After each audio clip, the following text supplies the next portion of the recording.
Ndodhej në rrezik riadhesohet 19 vjeçari shqiptar nga Sierra Leone. Ministria e Jashtme ka bërë të mundur riadhesimin e një 19 vjeçari shqiptar i cili ndodhej në rrezik në Sierra Leone, në bashkëpunim me autoritetet vendase dhe partnerët ndërkombëtar.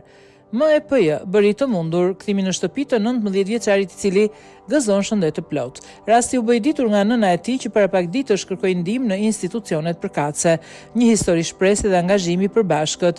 Pas disa ditësh përpjekjesh intensive, Ministria për Europën dhe Punët e Jashtme MEPJ e Shqipërisë ka arritur të realizojë me sukses riadhesimin e një të riu shqiptar i cili ndodhej në rrezik në Sierra Leone. Kërkesa për ndihmë erdhi nga nëna e 19 vjeçarit FT disa ditë më parë dhe MEPJ e mori menjëherë në shqyrtim situatën nëpërmjet kanaleve diplomatike dhe me mbështetje të koordinuar me autoritetet vendase dhe partnerët ndërkombëtar.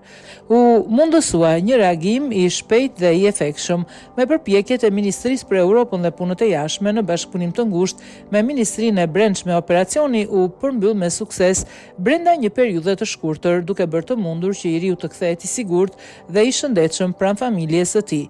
Ministria e Punëve të Jashtme shpreh falënderimet më të sinqerta për të gjitha autoritetet që morën pjesë në këtë operacion dhe siguron se do të vazhdojë të ofrojë mbështetje të palodhur për shtetasit shqiptar kudo ndodhen, shkruan MEPJ në rrjetet sociale.